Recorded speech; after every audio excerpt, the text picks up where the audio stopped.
ഭാര്യയായി നിനക്കൊരു പെണ്ണുണ്ടോ? ഭാര്യമാരോടും ഇതുപോലെ മാന്യതയിലാണ്. മര്യാദയോടെ മാന്യമായിട്ട് നിങ്ങൾ ഭാര്യമാരോട് പെരുമാറണം. സമ്മതിച്ചിട്ടില്ല ഇസ്ലാം. ഭാര്യ പീഡനം ഇസ്ലാമിലില്ല, ഭർത്തൃപീഡനം ഇസ്ലാമിലില്ല. എത്ര സുന്ദരമായ ഇണക്കിളികളെ പോലെ ജീവിക്കേണ്ട ദാമ്പത്യ ജീവിതം എങ്ങനെയാ വക്കുപൊട്ടിയത്? ദമ്പതിമാരായിട്ട് എന്തിനാ കരഞ്ഞു കരഞ്ഞ് ജീവിക്കുന്നത്? ദാമ്പത്യം ഇസ്ലാം എത്ര അനുഗ്രഹീതമായി തന്നതാണ്. പരസ്പരം ഒന്ന് കണ്ടറിയാൻ കഴിയണം. മനസ്സ് തുറന്ന് ഉള്ളു തുറന്ന് സംസാരിക്കണം.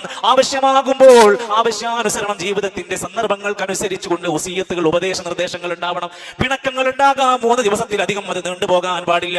അകൽച്ചകൾ ഉണ്ടാകാം, പൊരുത്തക്കേടുകൾ ഉണ്ടാകാം. രമ്യമായി സൗഹാർദ്ദപരമായി അത് പരിഹാരം കാണാൻ കഴിയണം. നമുക്ക് അല്ലാഹുവിന്റെ ദീൻ നമ്മളെ പഠിപ്പിക്കുകയാണ്.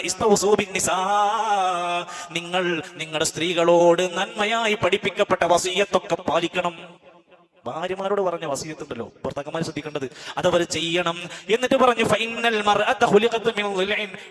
മനുഷ്യന്മാരെ, പുരുഷന്മാരെ, നിങ്ങൾ വിചാരിച്ച പോലെ ഒരിക്കലും ഒരു പെണ്ണങ്ങ് നേരെ ജീവിക്കാൻ കഴിയൂല. അവൾ ഒരു വളഞ്ഞ വാരിയലിൽ നിന്ന് സൃഷ്ടിക്കപ്പെട്ടതാണ്. ചില വളവുകൾ അവൾ കൊണ്ട് പെട്ടെന്ന് പോയി നേരാക്കാൻ ശ്രമിച്ചാൽ അത് പൊളിയും. തീരെ നേരാക്കാൻ ശ്രമിച്ചില്ലെങ്കിൽ അത് നന്നായി അങ്ങ് വളഞ്ഞുകൊണ്ടിരിക്കും. നബിതങ്ങൾ വീണ്ടും പറഞ്ഞു, സ്ത്രീകളുമായുള്ള വസിയത്ത് നിങ്ങൾ നന്നായി പാലിക്കണം.